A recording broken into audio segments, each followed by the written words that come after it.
everybody. Today I'm going to go through the removal process for a gel nail polish manicure.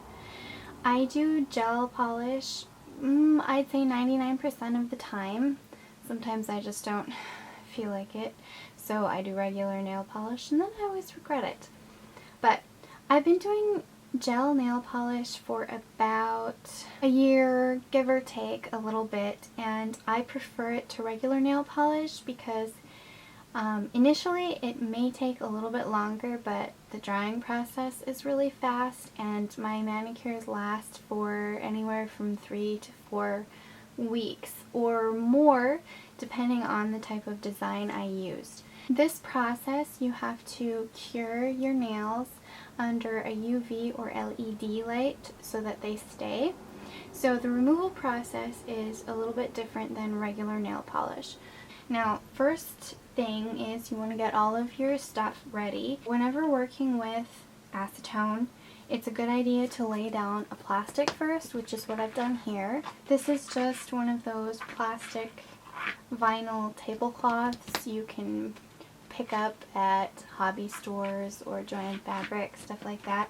So I put that over my surface first, and then I put the towel over top of it, and that's my surface. So here are my nails right now. They have lasted for, I'm gonna say probably 2.5 to 3 weeks. I'm not entirely sure. And if you look at, you can see where they're starting to grow out. The tips are still really good. They have started peeling a little bit at the base here, but otherwise they have held up really, really nice. First step, you want to take your emery board and just rough up the top layer of your manicure. You don't have to be too picky about it, it's just you want to break that seal between the top coat and the layers underneath so that the acetone can do its job.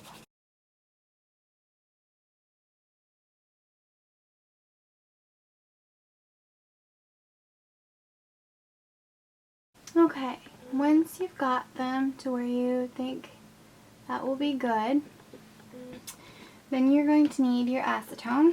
I'll bring back into view here. And there are a couple different ways you can do this. The way I started was using tin foil and cotton balls. And this is not a whole cotton ball. You don't need an entire cotton ball for one finger. So you can actually get about 4 to 5 pieces depending on how big you want them. So then you take your acetone until it's pretty wet and you put it on your nail. Oh, I don't know that I got enough. Put it on your nail and then you wrap it nice and tight with the tin foil. Okay, so that's one way you can do it.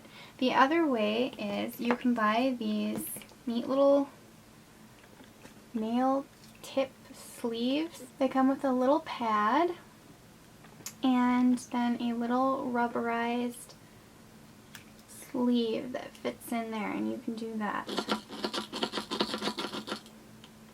And you don't want your pad soaking wet. You want it wet enough that it's not going to dry out during the process. These can be a little tricky sometimes. And then you just slip your finger in there, and I got that one really wet. It's just gushing acetone. There we go. And then I'm just going to apply the rest of these, and I personally just do one hand at a time because I don't have patience to sit somewhere and not do anything, so I leave one hand free so I can multitask if I feel like it.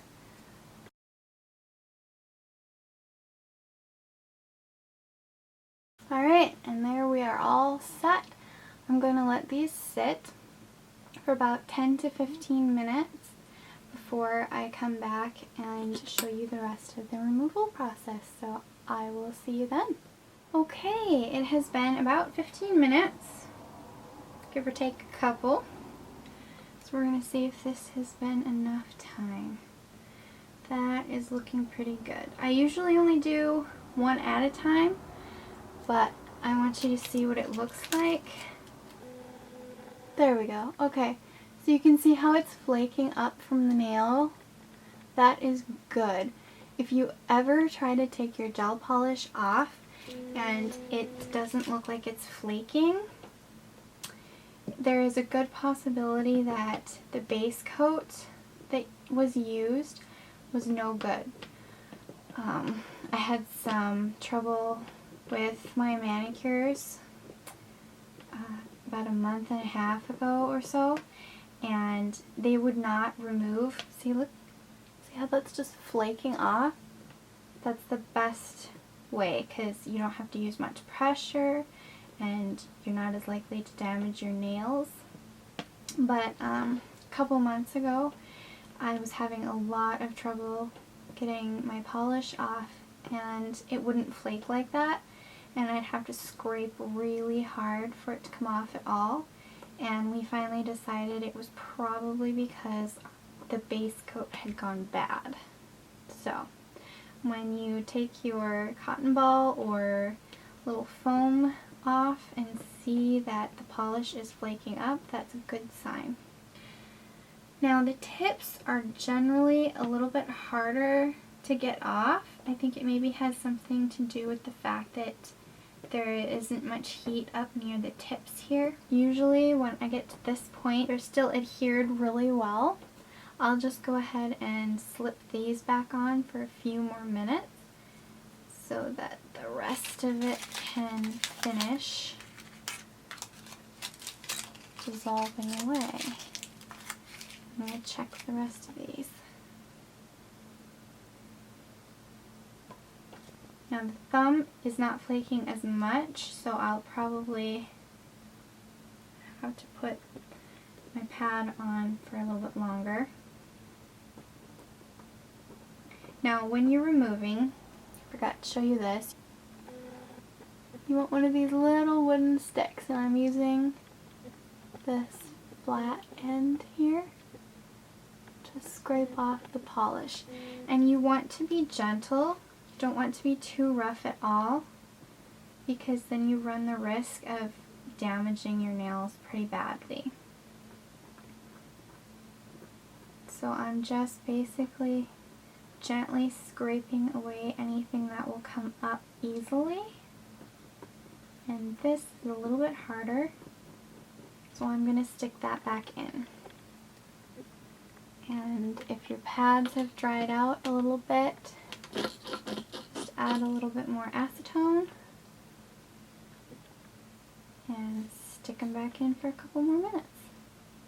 And sometimes, now I don't know if this is worse or not, but sometimes instead of using this stick, I'll just run my fingernail over it to see if I've got all the glue off. And I kind of like doing some of it that way better, because I feel that then I can tell exactly how much pressure I'm putting on my nail and how hard I'm scraping.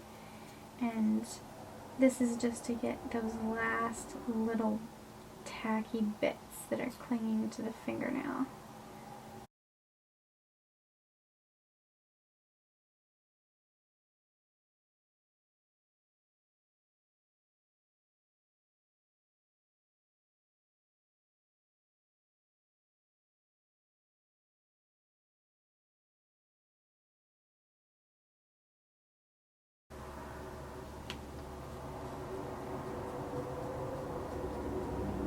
And there they are, all clean and ready to go. So one hand down, one more to go. Depending on how many coats you had on your nails and the type of polish that you have, sometimes sparkling polish is a little bit harder to take off than regular. It just depends on how long it will take for you to get all of it off. This whole process took me about probably about an hour, if not a little bit more. Acetone is very drying, so when this process is all finished, it's a good idea to find a deep conditioning oil or hand lotion, and not only on your entire hands, but to massage it specifically around your fingers and your cuticles, and even all over your nails, so that it gets moisture back into them and helps them keep from drying out too much, to try help them keep from getting brittle and cracking. So now I'm going to go trim some hangnails off and take a buffer to just kind of buff out some lines, and then I'm going to apply that oil so that hopefully it'll keep my nails from getting too brittle, and then they will be ready for another manicure. Thanks for watching. I hope you found this video useful, and if you would like to see more like it, let me know and I will see what I can do. Toodles!